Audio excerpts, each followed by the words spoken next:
Shalom offline and online आप सभी का अभिनंदन है। यीशु भला है। फिर से एक बार बोल दे, यीशु भला है। यीशु भला है। ये बात अपने कह लीजिए जय मसीह के बाद ये बात कहना मत भूला करे, यीशु भला है। हेलो यीशु भला है। इस बात को स्मरण रखें अपने माइंड में। आइए हम याकूब की पत्री में चलेंगे। याकूब की किताब 4 अध्याय उसके 6 पद को हम लोग पढ़ेंगे। यहाँ पर परमेश्वर का दास याकूब क्या लिखता है, क्या बात करता है। आज हम लोग कई बार अपनी जिंदगी में भी हम घमंड में कहीं ना कहीं चल रहे होते हैं। याकूब यहां पर कुछ बात बोलता है। याकूब 4:6 में एक अद्भुत बात कहता है आज हम लोगों से।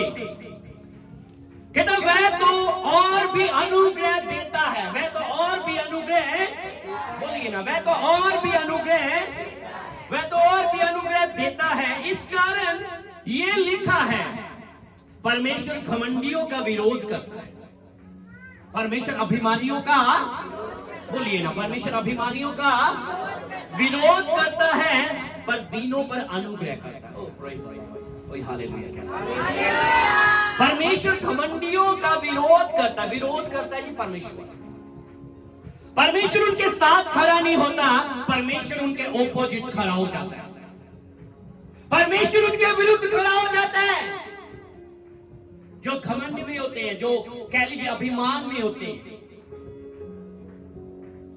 कई बार हमारी नम्रता, सुनिए और समझिए, कई बार हमारी नम्रता, वर्शिपर भी ध्यान से सुनिएगा, म्यूजिक बजाने वाले, गाने वाले, हर कोई, कई बार हमारी जो नम्रता होती है ना वो बाहरी होती है और दिखावटी होती है।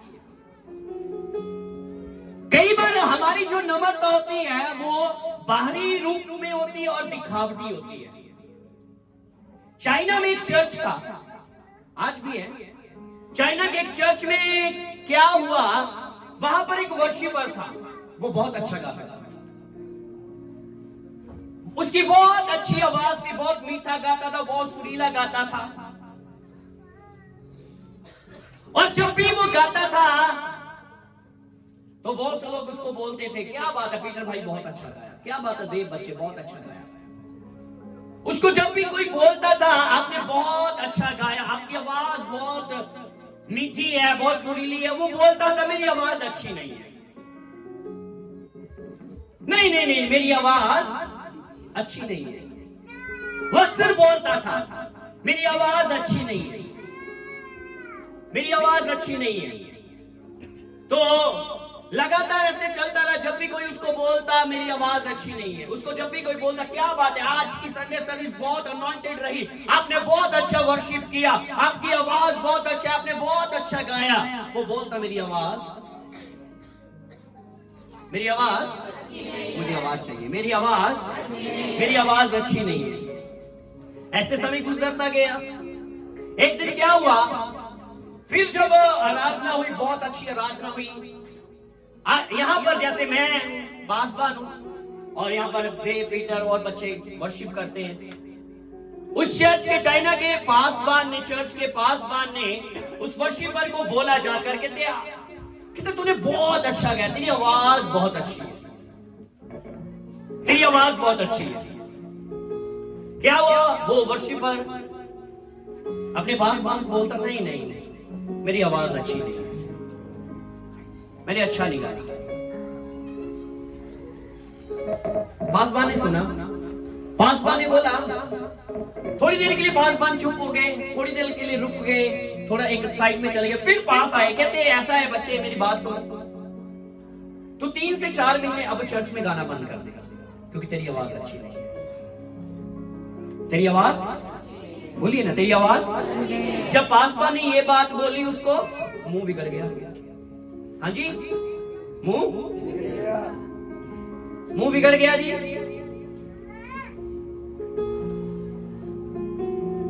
उसकी सूरत बिगड़ गई, उसका फेस इंप्रेशन बिगड़ गया, उसका फेस इंप्रेशन बिगड़ गया, उसकी सूरत बिगड़ गई। कुड़कुड़ाने लगा, कुड़कुड़ाता हुआ वहां से चल दिया। कारण क्या था, उसके अंदर जो नम्रता थी, जो नम्रता तो दिखाता था, नहीं नहीं मैं अच्छा नहीं गाता, मैं अच्छा नहीं गाता, वो सिर्फ एक दिखावटी था। लेकिन इनसाइड उसके अंदर एक घमंड था, मैं बहुत अद्भुत गाता हूं, मैं बहुत अच्छा गाता हूं। बस वो एक दिखावटी रूप में बोलता था, नहीं नहीं नहीं मेरी आवाज अच्छी नहीं है, लेकिन अंदर घमंड था। जब बोला गया कि अगर तेरी आवाज अच्छी नहीं तो 3 से 4 महीने अब चर्च में गाएगा ही नहीं, तू नहीं वर्शिप करेगा, क्योंकि तेरी आवाज अच्छी नहीं है। तब पता चला उसकी नम्रता का। कहीं मेरी और आपकी नम्रता दिखावटी तो नहीं है? कहीं हम भी दिखावटी रूप में नम्र तो नहीं है कि हम दिखावटी रूप में, बाहरी रूप में सिर्फ नम्रता दिखा रहे हैं, लेकिन जब हमारे फेस पर, जब हमारे मुंह पर कोई ऐसी बात बोल दे तो हमें गुस्सा लगता है और हम मुंह बनाते हैं। अगर आप सच में नम्र हो ना, अगर कोई आपकी गलती आपको बताएगा ना, आप उसकी बात का बुरा नहीं मानोगे, आप उसकी बात को हंसकर खुशी के साथ एक्सेप्ट करोगे। अगर मेरे अंदर आज भी ये गलती है तो मैं उसको अंदर से निकालूंगा, और निकाल कर मैं और नम्र बन जाऊंगा, मैं निकाल कर और सिद्ध बन जाऊंगा, मैं उस कमी को निकाल कर मैं और परमेश्वर के करीब चला जाऊंगा। लेकिन हम अपनी जिंदगी में यदि हमें कोई हमारी गलती, हमें कोई हमारा पाप बताता है, हमें कोई हमारी खामी बताता है, तो हम उस खामी को एक्सेप्ट करने की बजाय हम क्या करते हैं, हम उल्टा मुंह बना लेते हैं, हम उल्टा वहां पर हमारा घमंड नजर आता है। फिर जाकर कौन मेरी बात को समझ पा रहा है? वहां पर हमारा घमंड नजर आता है, वहां पर हमारे घमंड का पता चलता है कि आज भी हमारे अंदर ईगो है, आज भी हमारे अंदर ईगो है। लेकिन हम अपने जीवन में, हम अपनी जिंदगी में ये बात समझ ही नहीं पाते। हम अपने जीवन में, हम अपनी जिंदगी में ये बात समझ ही नहीं पाते। परमेश्वर के प्रिय लोगों, आज हम अपनी जिंदगी में, हम अपने जीवन में ये बात को समझ ले। हम अपनी जिंदगी में, अपने जीवन में ये बात को आज समझ ले। कहीं हमारा जीवन झूठे या झूठी नम्रता के साथ तो नहीं भरा हुआ कि हम अपने जीवन में आज भी घमंड में है। कहीं ना कहीं नम्रता दिखा तो रहे हैं, लेकिन नम्रता असलियत में है नहीं, वो सिर्फ बाहरी रूप में नम्रता है, सिर्फ बाहरी रूप में नम्रता है। कौन मेरी बात को समझ पा रहा है? हालेलुया। आज खुदावंद के प्रिय लोगों को बताना चाहता हूं, अगर घमंड की बात करो, घमंड जो है ना, घमंड, हमारा घमंड हमें खुदा से दूर कर देता है। हमारा घमंड हमें खुदा से दूर कर देता है। हमारा घमंड हमारे लिए हर वो आशीषों के दरवाजे जो होते हैं उनको बंद कर देता है। हमारा घमंड हमें गिरा देता है। आपका घमंड आपको गिरा देगा, नीचे गिराएगा। आपका घमंड जो है ना, वो आपके जीवन को कभी बदलने नहीं देगा, आपके जीवन को कभी बदलने नहीं देगा आपका घमंड। क्योंकि अगर कोई आपको सिखाएगा, अगर कोई आपको बताएगा आपकी खामी या आपकी कमी, तो आप क्या करोगे? आप उसकी बात को समझने की बजाय, आप अपनी कमी को निकालने की बजाय, आप उल्टा आप उसके साथ लड़ोगे, आप उसके साथ लड़ोगे। आपका घमंड आपको परमेश्वर के साथ चलने नहीं देगा। आपका घमंड आपको परमेश्वर के करीब ही नहीं आने देगा। आपका घमंड आपको अपने दुश्मनों से प्रेम ही नहीं करने देगा। आज हम अपनी जिंदगी में, हम अपने जीवन में कई बार हम अपने घमंड में रह जाते हैं। जैसे बाइबल में सुलेमान लिखता है, एक वचन अगर हम पढ़े, सुलेमान की किताब नीति वचन 16 का 18 वचन जब हम पढ़ते हैं, 16 चैप्टर वर्स 18, तो यहां पर परमेश्वर का दास क्या कहता है, मैं आपके लिए पढ़ना चाहता हूं। कहता विनाश से पहले गर्व, विनाश से पहले अर्थात घमंड, विनाश से पहले गर्व और ठोकर खाने से पहले घमंड आता है।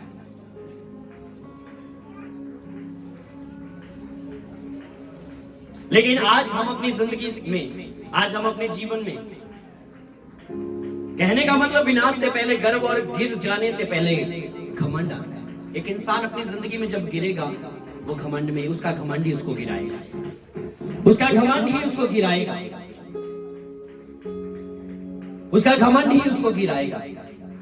आज घमंड को छोड़ो, परमेश्वर आपको उठाकर खड़ा करेगा। आज घमंड को छोड़ो, परमेश्वर आपके लिए हर बंद दरवाजे को खोल के रख देगा। आज घमंड को छोड़ो, परमेश्वर आपके जीवन को बदलना शुरू कर देगा।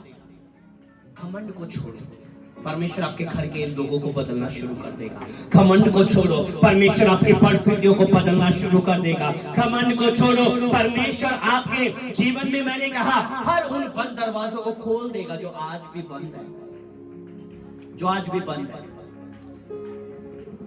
हमारा घमंड जो होता है ना, हमें परमेश्वर के करीब ही नहीं आने देता।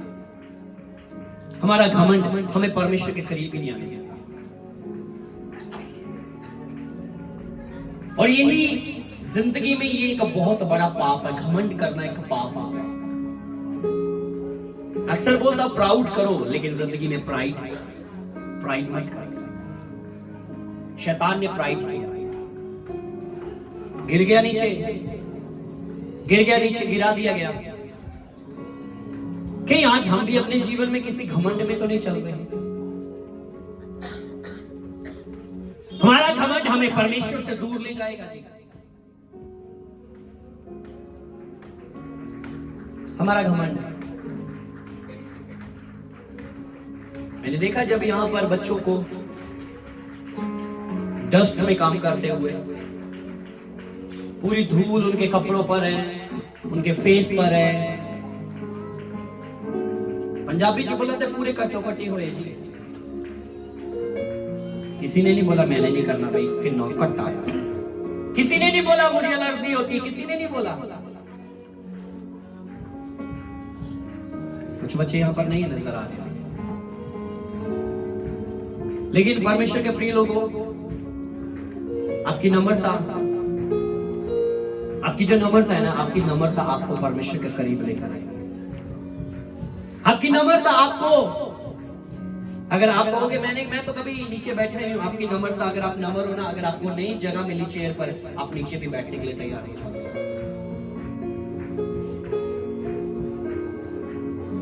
आप अपनी जिंदगी में, परमेश्वर के प्रिय लोगों, हम अपनी जिंदगी में कहीं ना कहीं उस ईगो में जीते हैं कई बार, और हमारी ईगो हमें परमेश्वर से बहुत दूर ले जाती है। हमारी ईगो हमें परमेश्वर से बहुत दूर ले जाती है। हमारी ईगो हमें परमेश्वर से बहुत दूर ले जाती है। परमेश्वर के प्रिय लोगों, जब आप अपनी जिंदगी में आप ईगो में रहोगे ना, आप अपनी ईगो में आप हारना शुरू हो जाओगे। आप हारना शुरू हो जाओगे, आप हारते जाओगे, आप जयवंत नहीं होंगे, आप जीतोगे नहीं। मैं एक व्यक्ति को जानता हूं जिसने अपने जीवन में एक ऐसी नम्रता दिखाई। बाइबल बताती वो पूरी पृथ्वी का राजा था, लेकिन वो पृथ्वी का राजा होकर भी मेरे लिए मनुष्य का रूप लेकर आ गया। और इसीलिए फिलिपियों की कलीसिया को प्रेरित पौलुस कहता है जैसा मसीह यीशु का स्वभाव, तुम्हारा भी स्वभाव वैसा ही हो जाए। लेकिन आज हमारी जिंदगी में, आज हमारे जीवन में ऐसा नहीं होता। हम किसी घमंड में अपने जीवन को व्यतीत कर रहे होते हैं, और हमारा घमंड हमें परमेश्वर से दूर ले जाता है। हमारा घमंड हमें, कह लीजिए, परमेश्वर की आशीषों से वंचित कर देता है। हमारा घमंड ही हमें परमेश्वर की आशीषों से वंचित कर देता है। किसको मेरी बात समझ आ रही है? मैं बहुत धन्यवादी हूं। हमारी बहन कहां पर है? प्लीज बहन अंजू, आप खड़े होंगे जी। मैं इस बहन का बहुत धन्यवादी हूं जी। लगातार कह लीजिए, कुछ नहीं कहा, बच्चों के लिए ब्रेकफास्ट, लंच, डिनर, चाय, मैंने कहा अनगिनत बार। ये नम्रता ही है। कई बार हम अपनी जिंदगी में, हम अपने जीवन में कहेंगे, मान लीजिए अवतार कहेगा, नहीं पादरी सामने मैनू क्या, वो क्या नहीं कहते, मैं फेर करांगा। हेलो, ये नम्रता नहीं है, ये आपकी ईगो है, ये आपका घमंड है, ये आपकी ईगो है। मैंने उस बहन को कुछ नहीं बोला, उन्होंने देखा नहीं मेरा चर्च है, मेरे चर्च में मेरे चर्च के भाई काम कर रहे हैं, बच्चे काम कर रहे हैं, उनको भूख भी लगती होगी, उनको चाय की भी आवश्यकता होगी, लेकिन उन्होंने अपने हाथ को बढ़ाया। और हम ईमान करते हैं, हम इस बात का ईमान करते हैं यीशु मसीह के नाम में। बाइबल बताते हैं अगर एक गिलास ठंडे पानी का कोई पिलाएगा वो उसका असर नहीं खोएगा। हम ईमान करते जो इन्होंने बोया है ये आने वाले 2026 में इसका प्रतिफल पाएंगे और हम इस बैठ को गवाही के साथ मिलेंगे यीशु मसीह के नाम में। हालेलुया। लास्ट टाइम मैं कहीं गया था प्रेयर के लिए, बच्चों इन्होंने खाना भेजा, ठंडा हो गया। फिर हमारा बच्चा डेविड कहता पास्टर जी मैंने दीदी के घर में रख दिया, आप आ जाओ उधर ही खाते हैं। फिर वहां पर बैठे बैठे हमें पता चला ये आने वाले दिनों में अपना घर लेना चाहते हैं। फिर मैं आते आते वहां पर जब हम दुआ करके आए मैंने इनको एक नए घर के साथ ब्लेस किया और हम इस बात का ईमान करते 2026 में हम इनके घर में अपना घर बड़ा हो वहां पर जाएंगे यीशु मसीह के सामर्थ्य नाम में। हालेलुया। परमेश्वर करता है खुदा उनके प्रिय लोगों, वो कभी किसी का कर्जदार नहीं होता, वो कभी किसी का कर्जदार नहीं होता, वो कभी किसी का कर्जदार नहीं होता कि वो नहीं करेगा। हर एक बच्चे ने कह लीजिए अपना हाथ बढ़ाया जी, हर एक बच्चे ने। हमारी बच्ची किरण ने उसने अपना हाथ बढ़ाया, उसने जब भी कॉल करनी किन्ने लोग आ किन्नी चाचा जी किन्ने हर एक ने कह लीजिए अपना अपना हाथ बढ़ाया जी। जहां तक अगर मैं जानता हूं मेरा ख्याल शायद है अगर वहां से अपने घर से जहां तक अगर बात किया जाए अपने घर से वहां 88 फुट रोड तक शायद कोई तोड़ के नहीं जाती थी, लेकिन मैंने बहुत बार देखा जी।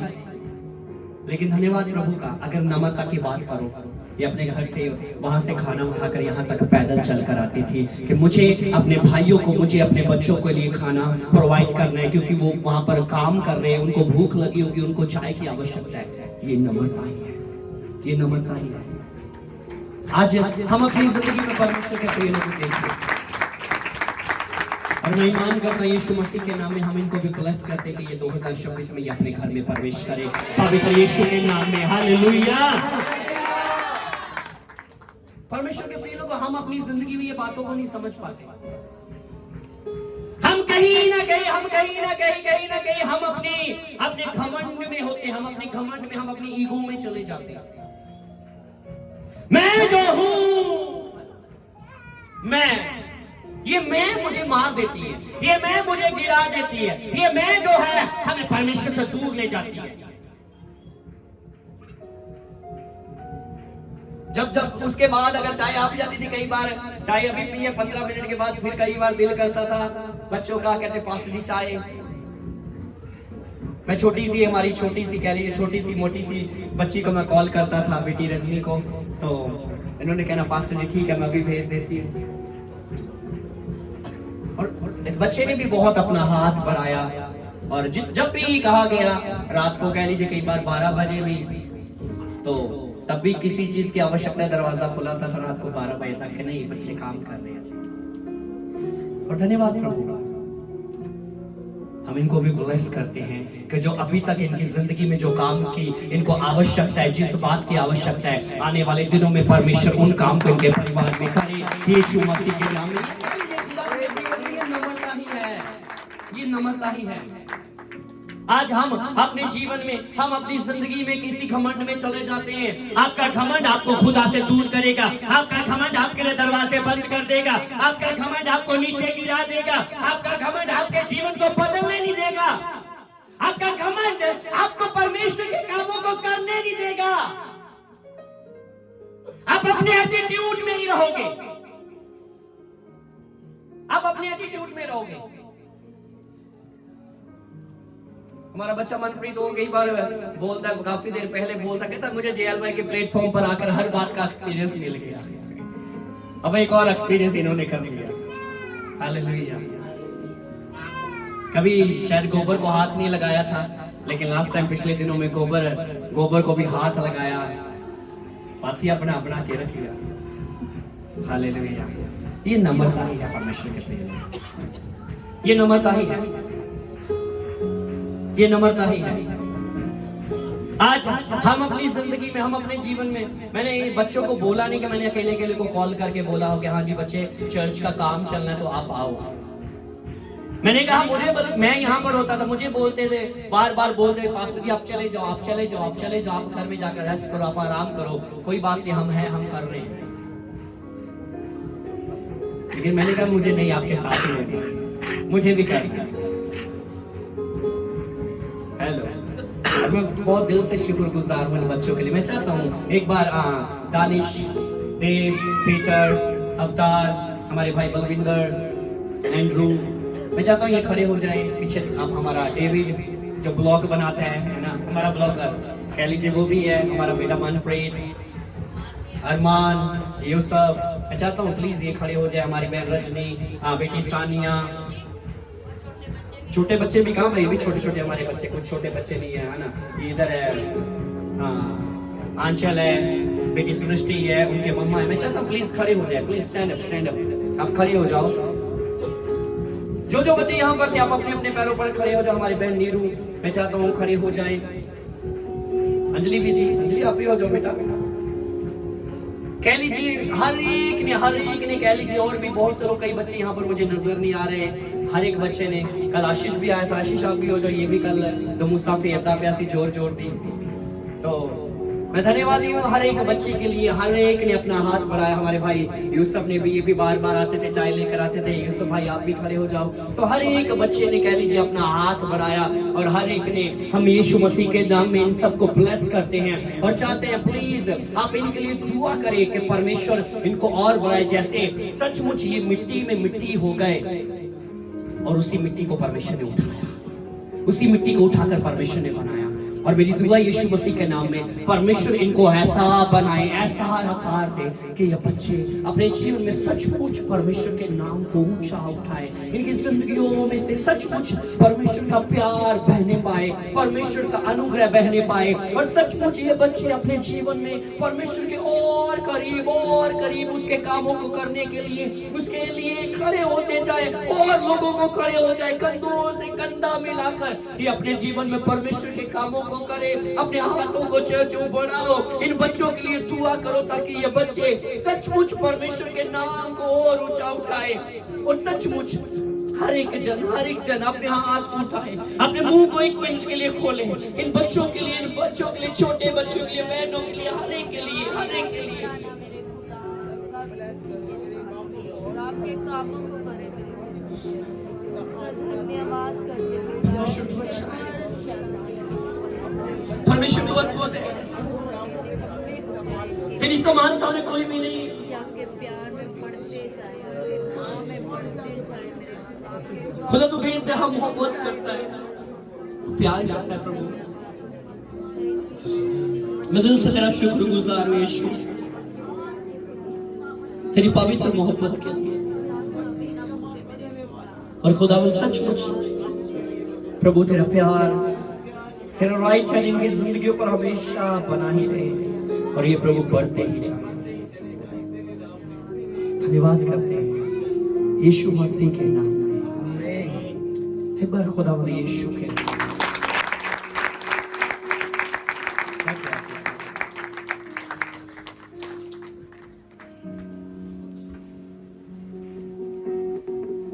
हालेलुया। परमेश्वर के प्रिय लोगों, आज आवश्यक है हम अपने जीवन से घमंड को निकाल दें, क्योंकि घमंड एक बहुत ही ज्यादा एक खतरनाक बीज है। हमारा घमंड हमें कह लीजिए परमेश्वर से इतना दूर ले जाता है ना, हम कभी परमेश्वर की योजनाओं को, परमेश्वर की मोहब्बत को समझ ही नहीं पाते। हम कभी अपने जीवन में परमेश्वर की उन योजनाओं को समझ ही नहीं पाते। हम परमेश्वर के प्यार को समझ ही नहीं पाते कि वो कितना प्यार करता है। इस बच्चे के लिए मैं बहुत धन्यवादी हूं। एक मिनट आओ बेटा।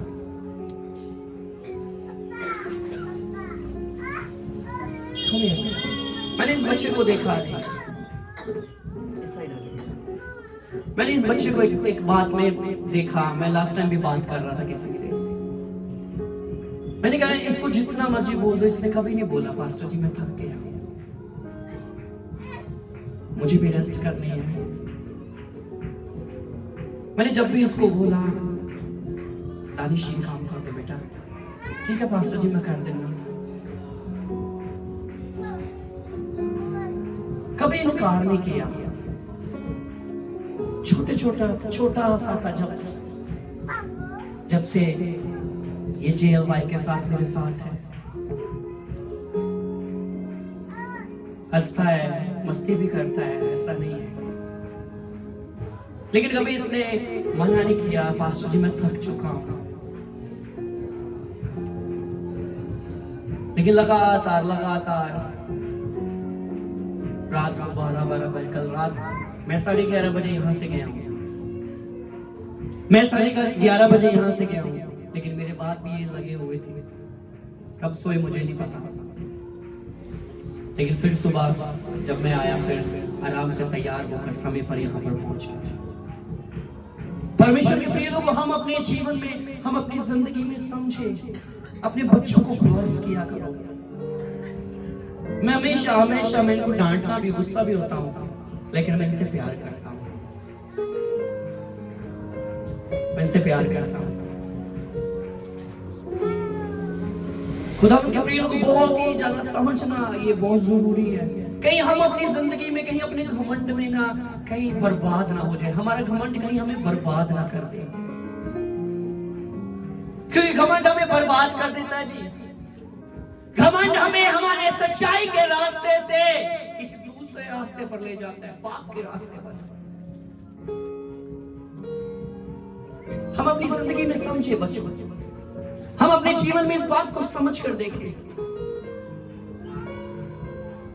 लेकिन आज हम अपनी जिंदगी में, आज हम अपने जीवन में समझते नहीं है, हम सोचते हैं नहीं।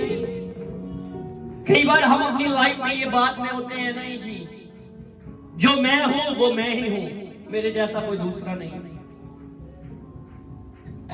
हम कई बार अपने घमंड में होते हैं जी,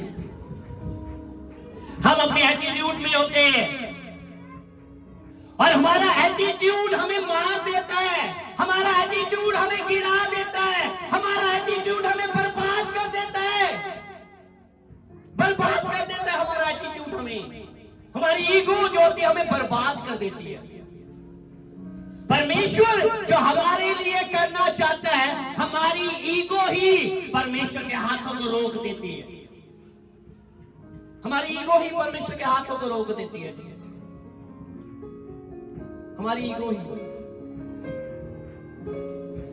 लेकिन हम अपने जीवन में, हम अपनी जिंदगी में कहते हैं कि नहीं मैं नम्र हूं। ये भी व्यक्ति जो चाइना के चर्च में वर्शिप करता था, ये भी अपने आप को बहुत नम्र दिखाता था, लेकिन वो नम्रता सिर्फ दिखाने की थी, वो दिखावटी नम्रता थी। जब पासवान ने बोला ठीक है 3 से 4 महीने आप नहीं गाओगे, तब उसका एटीट्यूड बाहर आया, तब उसकी ईगो सामने आई कि वो एक घमंडी मनुष्य है, उसको घमंड है अपनी आवाज का, उसको घमंड है अपना वर्शिप करने के तरीके का।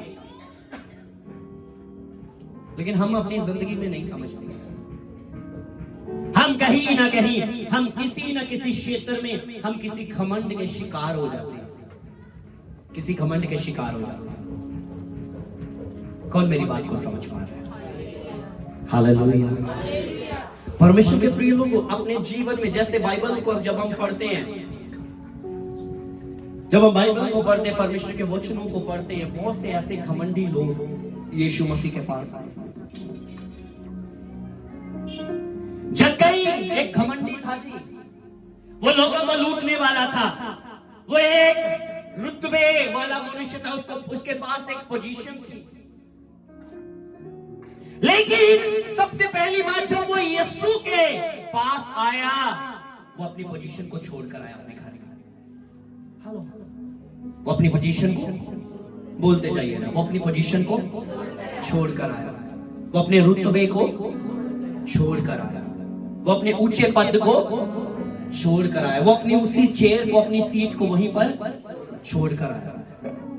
जब उसने अपनी ईगो छोड़ी, नम्र हुआ। चुंगी लेने वालों का सरदार था जी, एक ऑफिसर था, कह लीजिए गवर्नमेंट ऑफिसर। वो एक ऑफिसर था, और आज के समय में गवर्नमेंट ऑफिसर कोई हो तो लोग उसके आगे पीछे घूमते हैं। लेकिन एक नंबर ये नाटा था। जब ये अपने घर से निकला, भीड़ में था, यीशु को देखना चाहता था, यीशु से मिलना चाहता था, बहुत चर्चा सुनी यीशु की। लेकिन भीड़ में लोग लंबे लंबे थे, ये छोटा सा था, नहीं देख सकता था, लिए भीड़ में से निकल आया। कह लीजिए भीड़ में से निकलने का मतलब इसने अपने घमंड को छोड़ दिया। इसने अपने घमंड को, बोलिए ना, इसने अपने घमंड को कहीं ना कहीं हो सकता होगा ये सोचता कभी मैं एक ऑफिसर हूं, चुंगी लेने वालों का सरदार हूं, जब मैं बीच में भीड़ में खड़ा हो जाऊंगा लोग कहेंगे भाई हाँ जी जक्कई आया जी, सरदार जी साइड हो, साइड हो। लेकिन इसने अपनी पोजीशन को साइड में रख दिया, और क्या हुआ, भीड़ में से निकल कर ये गुल्लड़ के पेड़ के ऊपर चढ़ गया। लोग हंस रहे होंगे, नहीं परवाह की। लोग ठट्ठों में उड़ा रहे होंगे, नहीं परवाह की। नम्र हो गया। बोलिए क्या हो गया, फिर से बोलिए क्या हो गया, नम्र हो गया जी। नम्रता के साथ यीशु के पास आया। बहुत भीड़ थी यीशु के पीछे, बहुत लोग थे यीशु के पीछे। सवाल ये है, यीशु ने जक्कई को क्यों बुलाया और किसी को क्यों नहीं आवाज दी? खुदावंद यीशु ने उसकी नम्रता को देखा। खुदावंद यीशु को पता था वो कौन था। अगर यीशु ये जानता कि वो जक्कई उसका नाम जानता है तो उसको ये भी पता था कि जक्कई करता क्या है, जक्कई ने कौन से काम किए हैं, वो कैसा ईगो रखने वाला मनुष्य है, यीशु को ये भी पता था। और अगर वो नाम जान सकता है तो वो मेरे काम भी जान सकता है। हेलो, अगर वो नाम जानता है तो वो मेरे कामों को भी जानता है। मैं कैसे काम कर रहा हूं, मैंने कौन से काम किए और कौन से करता हूं, वो जानता है। लेकिन वो छोड़ कर आया। यीशु ने उसकी नम्रता को देखा, उसने परवाह नहीं की लोगों के हंसी उड़ाने की, लोगों के ठट्ठों की परवाह नहीं की। खुदावंद यीशु ने जक्कई को नीचे बुलाया। जब नीचे बुलाया, कहते मुझे तेरे ही घर में रहना है, ले गया आनंद के साथ। लोग फिर कुड़कुड़ा रहे हैं, तुम्हारा गुरु पापियों के संग खाता पीता, एक पापी के घर में उतरा है। क्या हुआ, जक्कई खड़ा हो गया। ईगो छोड़ने से क्या होता है, सुनिए और समझिएगा। जब जक्कई ने ईगो को छोड़ दिया, उसके ईगो को छोड़ने से पहली बात उसकी मुलाकात यीशु के साथ हो गई, उसको यीशु मिल गया। दूसरा नंबर, उसको यीशु मिला ही नहीं, यीशु उसके घर में आ गया। तीसरा नंबर, यीशु उसके घर में नहीं, यीशु उसके जीवन में आ गया। चौथा नंबर, उसके ईगो छोड़ने से उसको नजात मिल गई। ओ पांचवा नंबर, उसका जीवन बदल गया। छठा नंबर, यीशु खड़े हुए और बोल दिया आज इस घर में नजात आई है, और ये भी अब्राहम की संतान है। हालेलुया। लेकिन ये हुआ कैसे? ईगो को छोड़ने से। क्या छोड़ने से? क्या मैंने ईगो छोड़ी? हेलो, पड़ोसी को पूछो कहीं आप ईगो में तो नहीं हो? अपने पड़ोसी को देखो, पूछो ना, पूछो कहीं आप ईगो में तो नहीं हो? कहीं आप घमंड में तो नहीं हो? अगर है छोड़ दो। कहीं आपका घमंड आपको खुदा से दूर ना कर, कहीं आपका घमंड आपके लिए दरवाजों को बंद ना कर, कहीं आपका घमंड आपको नीचे न गिरा दे, कहीं आपका घमंड आपके जीवन को बर्बाद ना कर। छोड़ दो घमंड, छोड़ दो घमंड। कौन समझ पा रहे हैं? किसको समझ आ रही है? इसीलिए याकूब ये बात बोलता है, वह तो और भी अनुग्रह देता है, वह तो और भी अनुग्रह देता है। इस कारण ये लिखा है, परमेश्वर घमंडियों का विरोध करता है पर दीनों पर। अगर आप दीन हो तो अनुग्रह और हो जाता है। अगर आप दीन हो, अगर आप नम्र हो, अनुग्रह और आपके ऊपर होगा, अनुग्रह और खुदा करेगा। वह तो और भी अनुग्रह देता है, और अनुग्रह मिलेगा।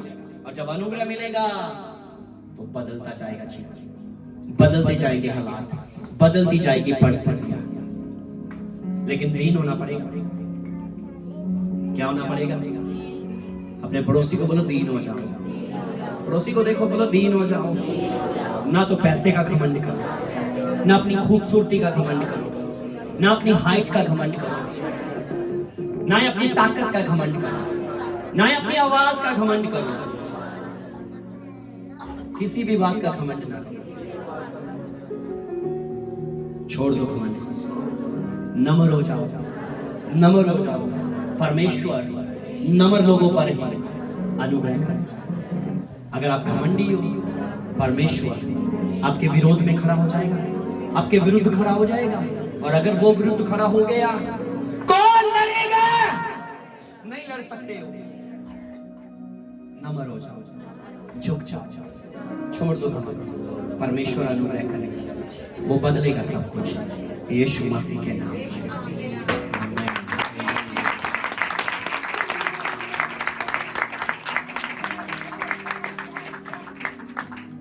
लास्ट टाइम पीटर से बात कर रहा था, मैंने कहा अगर परमेश्वर मेरी ओर ना होता, परमेश्वर मेरी तरफ ना होता, तो ये जो काम हो चुके हैं ये कभी भी ना होते।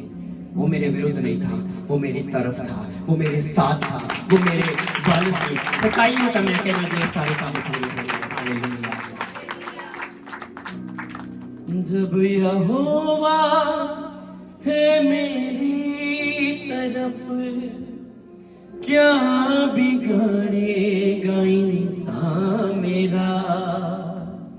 चाहे आगे की भट्टियों में हो डाला हो, चाहे शेरों ने घेरा, जब यहोवा है मेरी तरफ, क्या बिगड़ेगा इंसान मेरा। हालेलुया। इसलिए खुदा उनके प्रिय लोगों को ये बहुत अनिवार्य है ये बात को समझना। अगर हम अपनी जिंदगी में बहुत सी बातों में घमंड करते, कई बार हमें हमारी आवाज का घमंड होता है। कई बार हो सकता होगा आप बाहर कहीं गए हो, किसी को वर्शिप करते देख रहे हो, आई कोई दिस वर्ड नहीं सही लगा, मैं हूं ना, मैं हूं कर देना, ये घमंड बोल रहे हैं आपका, ये आपका घमंड है। वो वहां पर कह लीजिए ऑर्डिनेशन नहीं दे रहा, या कह लीजिए वहां पर वो नहीं गा रहा कि इंडिया आइडल में आया है तो वहां पर गा रहा है कि लोग मुझे सुनेंगे, तो वहां से सुर आउट हो गया। आप जज मत बनो, वो वर्शिप कर रहा है, वो कैसे भी कर रहा है, वो वर्शिप कर रहा है। चाहे वो सुर आउट होकर कर रहा है, चाहे वो बेसुरा कर रहा है, लेकिन अगर वो वर्शिप कर रहा है, उसको वर्शिप करने दो। आप भी उसके साथ मिलकर उसको प्रेज दो, आप भी उसके साथ मिलकर खुदा की महिमा करो, बल्कि उसको उसकी कमियों को निकालने के बजाय आप अपने घमंड को छोड़ दो और धन्यवाद करो।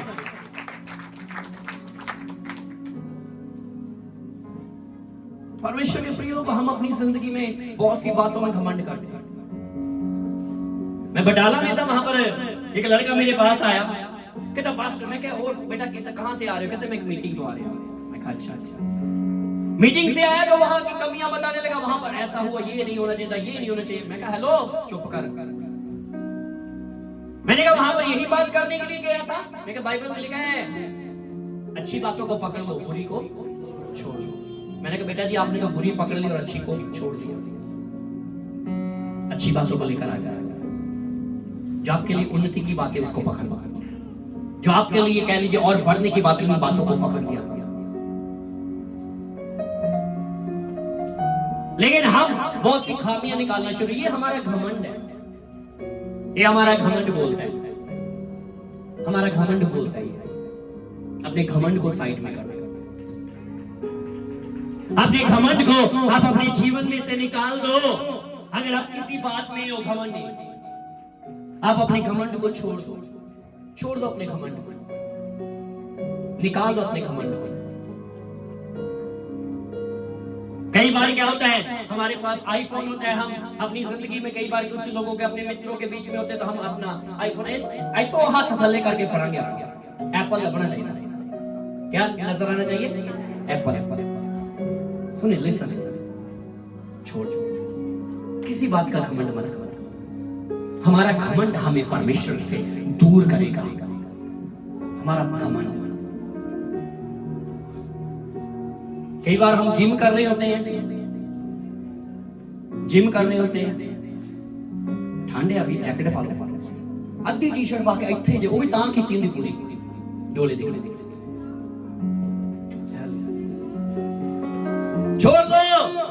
अपनी बॉडी का घमंड करना। एक दुबला पतला भी वो भी मिट्टी में जाएगा, एक बलवान भी वो भी मिट्टी में ही जाएगा। जाएंगे दोनों वहीं पर ही जहां पर वो दुबला पतला गया, जहां पर गरीब जाएगा वहां पर अमीर भी जाएगा, जहां पर मोटा जाएगा वहां पर पतला भी जाएगा, जहां पर मैंने कहा एक धनी जाएगा वहां पर एक कंगाल भी जाएगा, जहां पर एक ऊंचे पद वाला जाएगा वहां पर एक मजदूर भी वहीं पर ही जाएगा। फिर घमंड किस बात का? अक्सर एक बात बोलता हूं, अक्सर एक बात कहता हूं, जन्म दूसरों ने दिया, नाम भी दूसरों ने रख दिया, नहाना भी दूसरों ने सिखा दिया, कपड़े पहनना भी दूसरों ने सिखा दिया, खाना खाना भी दूसरों ने सिखा दिया, पढ़ना भी किसी ने सिखा दिया, लिखना भी किसी ने सिखा दिया, चलना भी किसी ने सिखा दिया। कल को जब मर जाएंगे तब भी उठाकर कोई दूसरा ही हमें दफन करेगा। फिर घमंड किस बात का? फिर घमंड किस बात का? जन्म मुझे दूसरों ने दिया, चलना मुझे दूसरों ने सिखाया, पढ़ना मुझे दूसरों ने सिखाया, खाना मुझे दूसरों ने सिखाया, नहाना मुझे दूसरों ने सिखाया। मरूंगा तो तब भी दूसरे ही मुझे लेकर जाएगा। ये नहीं होगा कि मैं मर गया तो मैं हूं चलिया जी खबर चली। हेलो, नहीं, खबर में भी मुझे दूसरे ही लेकर जाएंगे। फिर घमंड किस बात का? किस बात की ईगो है हमारे अंदर? आज हम अपने जीवन में, हम अपनी जिंदगी में ये बात को समझ लें। अगर हम अपने जीवन में, अगर हम अपनी जिंदगी में परमेश्वर के करीब जाना चाहते हैं, मुझे नम्र होना पड़ेगा। कुछ लोग इस बात को कहते हैं ना, याकूब के बारे में जब पढ़ते हैं, याकूब का और परमेश्वर का जब स्वर्गदूत का मल युद्ध हुआ, उनकी लड़ाई हुई। क्या हुई जी? हेलो बोलिए ना, क्या हुई? लड़ाई जब हुई, कुछ लोग कहते हैं कि वो लड़ा और जीता, लेकिन जब आप होशे की किताब में पढ़ोगे, जब उसकी नस को उसने दबा दिया था, दर्द बहुत था, तब बाइबल बताती है, होशे लिखता है, कहता उसने उसके पैरों को पकड़ लिया और रोने लगा, कहता मैंने बरकत दे। वो रोया था, वो रोया था, वो रोया था कि मुझे बरकत दे। वो नम्र हो गया था, वो रोया था, वो उसने रोकर दुआ की, प्रार्थना की, मुझे बरकत दे, तब तक मैं तुझे छाने नहीं दूंगा, जब तक तू मुझे बरकत दे देगा। अगर आप पढ़ना चाहते तो पढ़िए। आइए हम पढ़ेंगे जो उत्पत्ति की किताब में। आइए,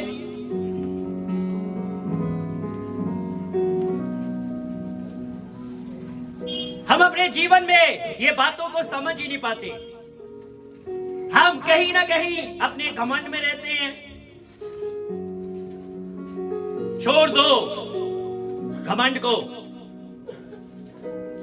32 चैप्टर, जेनेसिस चैप्टर 32।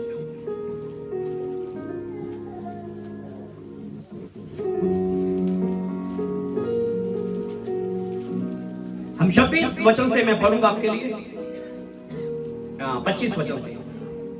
जब उसने देखा कि मैं याकूब पर प्रबल नहीं होता, तब उसकी जांघ की नस को छुआ और याकूब की जांघ की नस उससे मलयुद्ध करते चढ़ गई। तब उसने कहा मुझे जाने दे, क्योंकि भोर होने वाला है। याकूब ने कहा जब तक तू मुझे आशीर्वाद ना दे तब तक मैं तुझे जाने ना दूंगा। होशे 12 अध्याय में, होशे की किताब 12 अध्याय में आ जाइए। होशे की पुस्तक 12 अध्याय, जिसको मिल गया पढ़ दीजिएगा। 12 अध्याय उसका 3 और 4 वचन।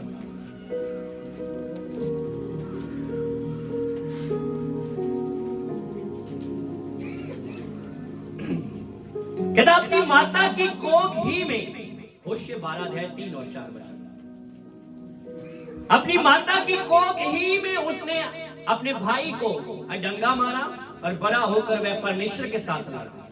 वह दूत से लड़ा और जीत भी गया। वह रोया और उसे गिड़गिड़ाकर विनती की।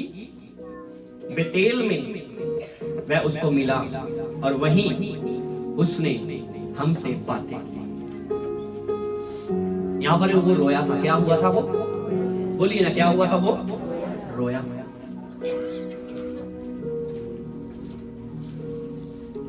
यहां पर याकूब जो है उसकी नम्रता नजर आती है। क्या नजर आती है? नम्र, उसकी नम्रता नजर आता है। परमेश्वर से कौन जीत सकता है? परमेश्वर से कौन लड़ सकता है? कोई भी नहीं। लेकिन यहां पर याकूब ने अपनी आशीष को लेने के लिए वो रोया, उसकी झांझ की जो नस थी उसको उसने खींच दिया। दर्द बहुत, जब झांझ की नस को खींचो तो दर्द बहुत होगा जी, लेकिन वो गिड़गिड़ाया, उसने रोया और उससे आशीष को पा लिया। आज मैं और आप, हम अपनी जिंदगी में क्या, हम अपने घमंड से बाहर हैं, हम अपनी ईगो को छोड़ चुके हैं। ईगो को छोड़, अपने घमंड को छोड़। किसको समझ आ रहा है? हेलो, कौन समझ पा रहा है? परमेश्वर के प्रिय लोगों, हम अपनी जिंदगी में बाइबल में जब जब पढ़ोगे, दाऊद के पास समय था, दाऊद के पास मौका था, वो शाऊल को मार सकता था। दाऊद के पास मौका था कि वो शाऊल को मार सकता था, लेकिन उसने शाऊल को नहीं मारा, उसने फिर नम्रता दिखाई। कहता जैसे मैं अनॉइंटेड हूं, ये भी एक परमेश्वर का अभिषेक किया हुआ इंसान है। उसने उसके अभिषेक की कदर की, वो नम्र हो गया, नहीं मारा उसको, नहीं मारा उसको। क्या आज हम अपनी जिंदगी में क्या नम्रता में हैं? क्या हमने ईगो को छोड़ा? क्या हम घमंड से बाहर आए? कहीं आपका घमंड आपको खुदा से दूर न ले जाए। परमेश्वर अपने नबियों के द्वारा, परमेश्वर अपने दासों के द्वारा बात करता है और हमें छुड़ाता है जी। जैसे क्या हुआ, मूसा के दो लोग थे जिन्होंने बोला था कि कल मूसा या जैसे ना खुदा गल्ला करता, कौन था? हाँ जी, हारून और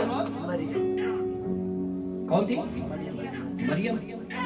कंफर्म है, मरियम ही नाम था उसका। हाँ जी, हालेलुया। परमेश्वर के प्रिय लोग, ये दो लोग थे। ये बोलते क्या अकेला मूसा ही है जिसके साथ परमेश्वर बातें करता है? वो हमसे भी कर सकता है। परमेश्वर क्या आपके विरोध में, अगर आप घमंड में, तो परमेश्वर आपका विरोध करेगा। ये दोनों घमंड में आ गए। ये दोनों कहां पर आ गए? बोलिए नहीं, ये कहां पर आ गए? मुझे आवाज चाहिए। कहां पर आ गए? ये घमंड में आ गए। जब घमंड में आए तो क्या हुआ? परमेश्वर बोलने लगा। कौन बोलने लगा? परमेश्वर बोलने लगा। परमेश्वर कहता फिर आ जाओ मेरे आमने सामने, मैं बातें करना चाहता हूं। फिर भविष्यवाणी करी, नहीं सुन पाए, नहीं कर पाए, नहीं खड़े हो पाए। माथे पर कुछ हो गया। किसके? हाँ जी, किसके कोड़ हुआ था? हारून के या मरियम के? उसके कोड़ हो गया। ये कैसे हुआ? घमंड। ये कैसे हुआ? घमंड नहीं किया। ये घमंड नहीं किया। आज कहीं हमारा घमंड हमें गिरा ना दे, हमारा घमंड हमें बर्बाद ना कर दे। घमंड को छोड़कर आ जाओ बाहर। घमंड से बाहर निकलो, घमंड से बाहर निकलो। परमेश्वर आपको ब्लेस करेगा, परमेश्वर आपको उठाएगा। आप घमंड छोड़ोगे, आपका जीवन बदल जाएगा। आप घमंड छोड़ोगे, परमेश्वर आपके घराने के लोगों को बदलेगा। आप घमंड छोड़ोगे, परमेश्वर आपके लिए बंद दरवाजों को खोल देगा। आप घमंड छोड़ोगे, परमेश्वर आपको अपने वायदों के साथ शामिल करेगा और आपके जीवन में परमेश्वर के वायदे पूरे करेगा। आपके जीवनों में उसके वायदे पूरे होंगे जी। आपकी बीमारी आपके शरीर को छोड़ेगी। कई बार हमारी बीमारी हमें नहीं छोड़ती, कहीं ना कहीं हम घमंड में होते हैं। घमंड को छोड़ दो, घमंड। बाइबल में जब जब आप पढ़ोगे, कलाम को जब जब आप पढ़ोगे, बहुत से लोग ऐसे आए। यीशु मसीह के पास कुछ लोग आकर, यहूदी लोग आकर बोलते, तुझे ये अधिकार किसने दिया जो किस अधिकार से प्रचार करता है? यीशु ने वहां पर फिर उनका घमंड तोड़ा। कहता मैं तुम्हारे सवाल का जवाब देता, लेकिन मुझे पहले बताओ, मुझे एक बात बताओ, यूहन्ना को किसने अधिकार दिया? वापस में बातें करने लगे। अगर हम कहेंगे परमेश्वर ने, तो ये कहेगा तुम लोगों ने फिर विश्वास क्यों नहीं किया। अगर हम कहेंगे मनुष्य ने, तो लोग हमें पत्थर मारकर मार देंगे। कहते हमें नहीं पता। फिर क्या हुआ? यीशु मसीह ने बोला फिर मैं भी तुम्हें क्यों बताऊं। वो चले गए, शर्मिंदा हुआ। अब ये जिस याकूब की पत्री हम पढ़ रहे हैं ना, ये याकूब की किताब जिसकी हम पढ़ रहे हैं, जो लिख रहा है वह तो और भी अनुग्रह देता है, और इस कारण लिखा है परमेश्वर अभिमानियों का विरोध करता पर दीनों पर अनुग्रह करता है। ये जो याकूब है ना, ये याकूब पता कौन है? ये यीशु का भाई था। ये कौन था? भूलिए ना, ये पत्री किसने लिखी है? ये यीशु का भाई था। ये पहले अभिमान में था। ये कहता था आओ ते यीशु काम करेगा, ये भी साडा ही भरा आया, साडे वर्गा ही आ।